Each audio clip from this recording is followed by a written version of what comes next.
12 timeless Stoic lessons to overcome fear, anxiety, and live with courage. By Sculpted Grace. Introduction: The silent battle for the mind. Every person walks through storms no one else can see. Some call them anxiety, some call them uncertainty, and some simply call them life. We try to control everything: our image, our relationships, our future, yet we remain haunted by a quiet unease, as though peace is always one step away. The Stoics understood this ache. They lived in turbulent times, surrounded by loss, war, and betrayal, yet they discovered an inner fortress, a state of mind untouched by circumstance. Their philosophy was not cold or detached, but disciplined and freeing. They didn't escape life, they embraced it fully, learning to dance with its unpredictability instead of resisting it. This is the path we walk now. These 12 lessons are not commandments but reflections, ancient truths reawakened for modern lives. Each one is a key, unlocking strength where fear once lived, calm where chaos once ruled, and wisdom where confusion once reigned. If you can learn to live them, not merely read them, you'll find what Marcus Aurelius called the mind without disturbance. Not a mind without feeling, but one that has learned to rise above it. Lesson 1: Control what you can, release what you can't. The first and perhaps most liberating Stoic truth is this: peace begins when you separate what is yours to command from what is not. The world will always move in ways you can't predict. People will change, events will unfold beyond your grasp, and fate will write chapters you didn't plan for. Yet within that chaos lies a small, unshakable circle of control: your thoughts, your actions, your integrity. Epictetus said, "Some things are up to us, and some are not." This sounds simple, but it is the foundation of all Stoic strength. Anxiety blooms when we forget this boundary. We suffer because we try to command the uncontrollable: other people's opinions, time, destiny. The moment we surrender what isn't ours, clarity returns. We realize that while the universe is vast and unpredictable, the domain of the mind is our kingdom. Imagine a sailor on rough seas. The wind, the waves, the storm, all beyond his power. Yet the ropes, the sails, the rudder, these are his. The wise sailor focuses only on what he can steer. The fool curses the sea. The Stoic is the sailor who learns to adjust his sails, not demand calmer winds. In life, you will lose things you love, you will face situations you cannot fix, but you can always control how you respond. Every time you pause instead of reacting, act with virtue instead of impulse, you reclaim your strength. To control what you can and release what you can't is not defeat, it's the beginning of real freedom. Lesson 2: Courage, acting despite fear. Courage is not the absence of fear, but the decision to act in spite of it. The Stoics viewed courage as the foundation of a meaningful life: the power to confront pain, loss, and uncertainty with dignity. Seneca once wrote, "True happiness is to enjoy the present without anxious dependence upon the future." This is courage in its purest form, to stand in the present, aware of risk, yet willing to move forward. The courageous person does not deny danger but accepts it as the price of freedom. Think of Ernest Shackleton and his crew, stranded in the frozen wilderness of Antarctica. Their ship trapped in ice, death surrounding them at every turn, yet Shackleton's calm leadership saved every life. He didn't act from blind optimism but from clarity and resolve. That is Stoic courage, clear-eyed, grounded, and purposeful. In your own life, courage may mean having an honest conversation you've avoided, pursuing a dream despite self-doubt, or walking away from something that no longer serves you. Every act of courage weakens fear's hold and strengthens your soul's resolve. To the untrained heart, life feels unfair, a series of random trials designed to break us. But the Stoic looks at life differently. They do not merely accept fate, they love it. Amor fati, love of fate, is not passive resignation. It is the fierce embrace of reality as it is, not as we wish it to be. Marcus Aurelius wrote, "A blazing fire makes flame and brightness out of everything that is thrown into it." This is the Stoic way, to transform adversity into fuel. To look at loss and say, "Even this serves me." To see rejection and whisper, "Even this teaches me." Think of Viktor Frankl, who survived the Holocaust and wrote, "When we are no longer able to change a situation, we are challenged to change ourselves."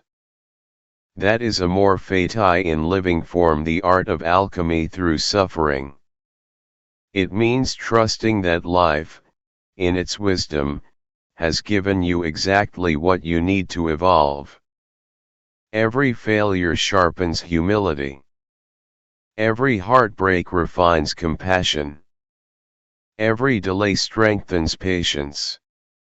To love your fate is not to enjoy pain, but to recognize its sacred role in shaping you. The Stoic doesn't ask, "Why did this happen to me?" but "What is this asking me to become?" When you can say thank you to fate not just in triumph, but in trial, you've transcended fear itself. Lesson 3: The power of perspective. Fear grows in the mind when we mistake perception for truth.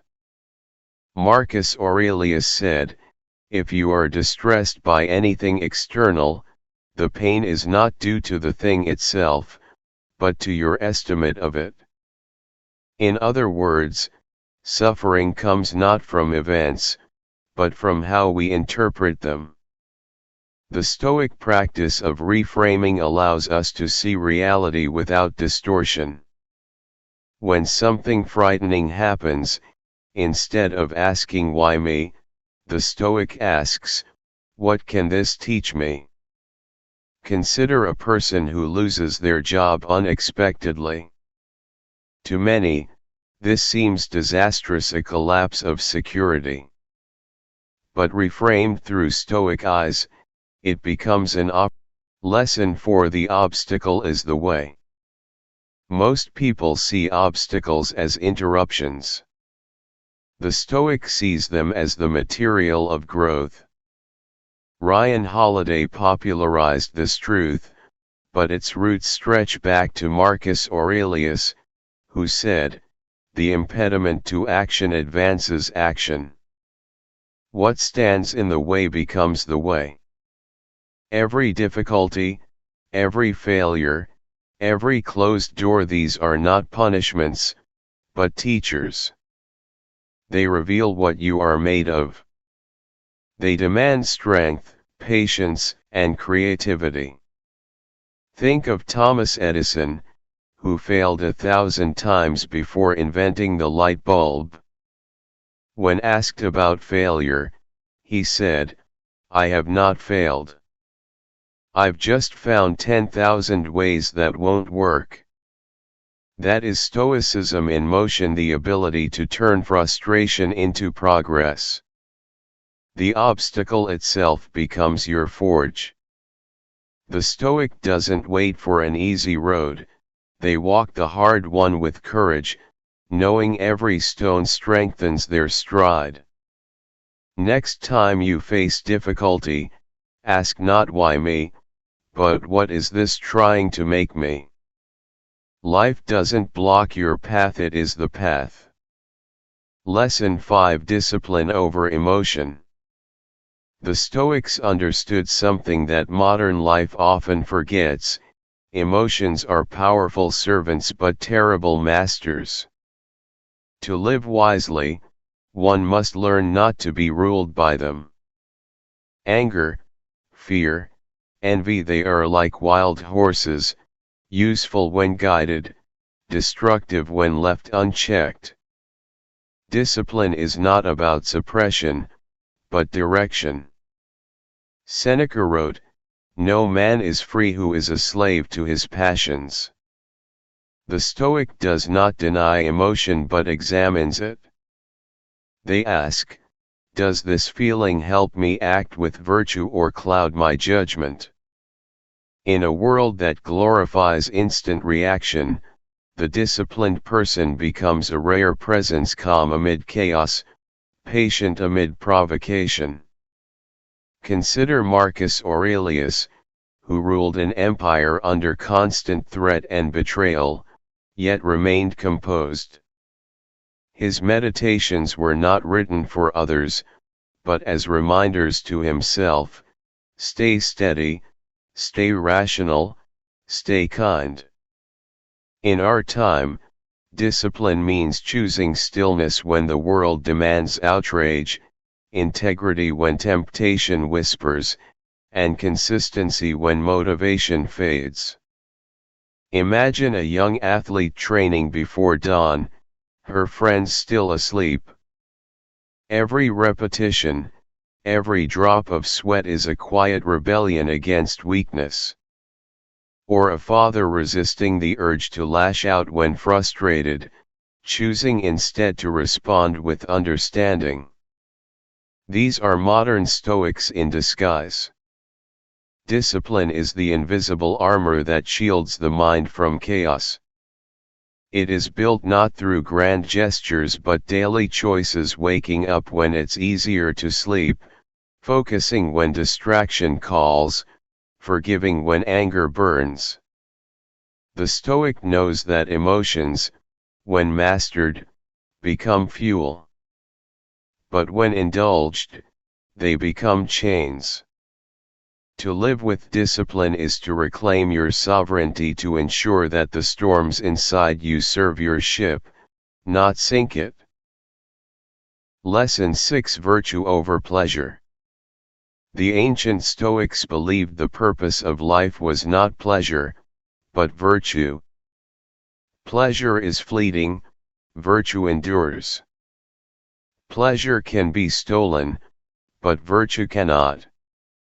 To them, the only true good was moral excellence, wisdom, courage, justice, and temperance. These were not abstract ideals but practical guides for daily living. Epictetus taught, it is not things that disturb us, but our judgments about them. When we chase pleasure, we give power to external things: status, wealth, approval. When we live by virtue, our happiness becomes untouchable. True peace, the Stoics believed, is not found in indulgence but in alignment, living in harmony with reason and moral purpose.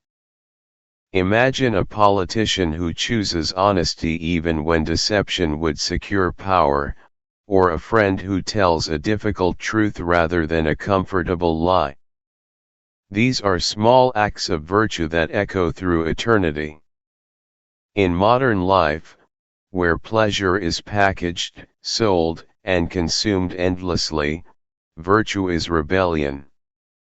It means choosing discipline over indulgence, character over comfort. The Stoic sees pleasure as a byproduct, not a goal, the quiet satisfaction of living rightly. As Seneca wrote, he who seeks wisdom is already wise, he who thinks he has found it is already a fool. Virtue is not about perfection but progress. Each time you resist what is easy to choose what is right, you shape your soul. And in the stillness of integrity, pleasure returns not as an escape, but as peace. Lesson 7: Perception shapes reality. What we see is not the world itself but the story we tell about it. Two people can face the same event: one sees tragedy, the other opportunity. The Stoics called this the discipline of perception, the practice of seeing things as they are, not as fear or desire paints them. Marcus Aurelius reminded himself daily, choose not to be harmed and you won't feel harmed. This wasn't denial, it was mastery of perspective. Perception is the lens through which we experience life. Change the lens, and the world transforms. The Stoics trained themselves to see obstacles as lessons, insults as tests of patience, and loss as reminders of impermanence. Picture a sculptor standing before a block of marble. To one person, it's just a rock. To the sculptor, it's potential a statue waiting to emerge. Life is that marble, and perception is the chisel. When you face rejection, failure, or heartbreak, your first instinct may be despair. But pause. Ask yourself, is this truly a curse, or could it be a teacher? Viktor Frankl, imprisoned in Auschwitz, found meaning by changing how he perceived his suffering. He realized that while his body could be confined, his attitude could not. When you master perception, you become unshakable. Life may bruise you, but it cannot break you without your consent. The Stoic eye sees through appearances, choosing clarity over distortion, acceptance over resistance. In the end, your Lesson 9: Indifference to praise and blame. One of the greatest sources of anxiety is caring too much about what others think. Praise inflates us, blame deflates us, and in both we lose ourselves. The Stoics called this apatheia, not apathy, but serenity. A calm indifference to external approval or criticism. Marcus Aurelius wrote, "It never ceases to amaze me, we all love ourselves more than other people, but care more about their opinion than our own." The Stoic strives to act rightly, not to be seen as right. For what is fame but noise? What is judgment but another's fleeting thought? When you tie your peace to others' opinions, you hand them the keys to your mind. Imagine an artist who creates for truth, not applause. Or a leader who does what is moral, not popular. These are rare souls and they are free. Stoicism teaches us to measure success not by recognition but by integrity. When insulted, the Stoic asks, is it true? If it is, they correct themselves. If not, they ignore it. Either way, they remain unshaken. This detachment does not make one cold but centered. The approval of others is fickle, the approval of conscience endures. When you cease chasing validation, you begin living authentically. Praise and blame become passing winds, unable to move the mountain of your inner calm. Lesson 10: Live in accord with nature. To the Stoics, nature meant more than forests or rivers, it meant the rational order of existence. To live in accord with nature was to live in harmony with truth, reason, and virtue. Everything in nature fulfills its purpose without complaint. The tree does not envy the mountain, the river does not resist its course. But humans, gifted with reason, often fight against the flow of life. We resist change, deny mortality, and chase illusions. Stoicism invites us to return to our nature, to accept impermanence, act with wisdom, and contribute to the greater good. Imagine walking through a storm. You cannot stop the rain, but you can choose how to walk in it. You can curse the sky or dance in the downpour. Living in accord with nature is that choice, the art of surrender without defeat. It means recognizing that pain, loss, and joy are all part of the same current. When you stop demanding that life obey your desires, peace finds you naturally. The Stoics sees themselves as a part of the cosmos, not its master. To live rightly, then, is to live truthfully, to act with reason, love, and acceptance. When you align your life with the flow of nature, resistance fades, and serenity takes its place. Lesson 11: The Virtue of Service. The Stoics never saw philosophy as self-centered.